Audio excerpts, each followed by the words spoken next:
السلام علیکم دوستو، میں محمد نوشاد قاسمی تارپوری۔ میرے یوٹیوب چینل نوشاد ٹیچ پر آپ کا خیر مقدم ہے۔ آج میں بتاؤں گا کہ الف مقصورہ کی آواز کیسی ہوتی ہے، الف مقصورہ کس کو کہتے ہیں۔ تو آئیے سبق شروع کرتے ہیں۔ بچوں، کل آپ نے جو سبق پڑھا تھا وہ سمجھ میں آیا ہے؟ چلیے ماشاءاللہ، ہاں بہت آسان سبق تھا، میں نے بہت سمپل طریقے سے بتایا تھا، لیکن آج میں اس کا پھر ریویژن کروں گا بہت آسان طریقے سے۔ کل میں نے آپ کو سمجھایا تھا کہ الف ممدودہ کس کو کہتے ہیں۔ ممدودہ کے معنی میں نے بتایا تھا کھینچنے کے آتے ہیں۔ الف ممدودہ وہ الف کہلاتا ہے جو کھینچ کر پڑھا جاتا ہے۔ وہ کون سا الف کھینچ کر پڑھا جائے گا؟ جب الف شروع میں آ جائے اور اس کے اوپر مد ہو تو یہ الف کھینچ کر پڑھا جائے گا۔ جیسے میں نے بتایا تھا آد، ایسے ہی آپ، ایسے ہی آر، اور وہ الف بھی ممدودہ کہلاتا ہے، یہ الف ممدودہ کہلائے گا۔ اور وہ الف بھی ممدودہ کہلائے گا جو بیچ میں آتا ہے۔ جیسے میں لکھ رہا ہوں ایک لفظ داو، دیکھیے اس سے پہلے بھی حرف، الف سے پہلے بھی حرف ہے، الف کے بعد بھی حرف ہے، بیچ میں الف آ گیا تو کھینچ کر پڑھا جائے گا۔ جب بھی الف بیچ میں آ جائے تو وہ الف کھینچ کر پڑھا جائے گا، اور جب الف شروع میں آ جائے گا تو وہ الف کھینچ کر نہیں پڑھا جائے گا۔ میں نے بتایا تھا دیکھو یہ حرف الف کھینچ کر پڑھے جانے والے ہیں۔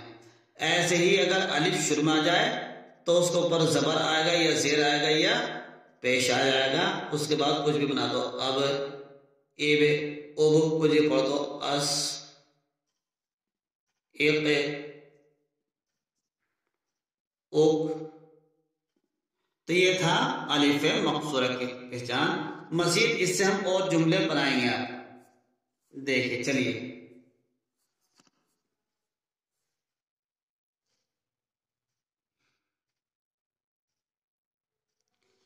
ہاں، اس کے اوپر بس آسانی سے الف ممدودہ الف مقصورہ ایسے کہہ سکتے ہیں۔ جس کے اوپر یہ مد ہوگا تو وہ الف ممدودہ، اور جس کے اوپر یہ مد نہ ہو وہ الف مقصورہ۔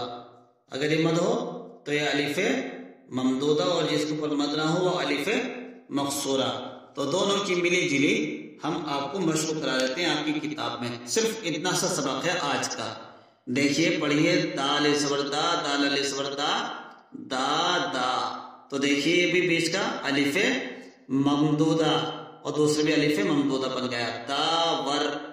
ایسے داو، دال الف زبر دا، غین ساکن داو، دال الف زبر دا، لام ساکن دال، دال الف زبر دا، میم ساکن دام، را الف زبر را، گاف ساکن راگ، را الف زبر را، زا ساکن راز، واو الف زبر وا، را سا زیر رس وارث۔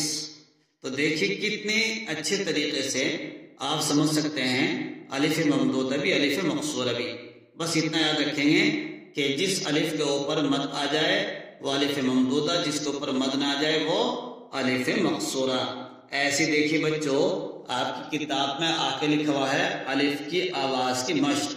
دیکھیے اس کے اندر الف کی آواز نکل رہی ہے، جیسے آداب، آزار، آرام، آزاد، آواز، دارا، آدم، آدرش۔ اس کو پڑھیں گے الف مد زبر آ، دال را زبر در، شین موقوف آدرش، دادا۔ تو اس طریقے سے بچوں آپ یہ یاد کر لائیں گے۔ کل ہم آپ کو مزید، دیکھو یہ سبق بہت آسان ہے، جو کچھ آپ نے پیچھے پڑھ لیا ہے اس سبق کے اندر وہی آئے گا۔ مزید اس کی مشق ہم انشاءاللہ کل کرائیں گے۔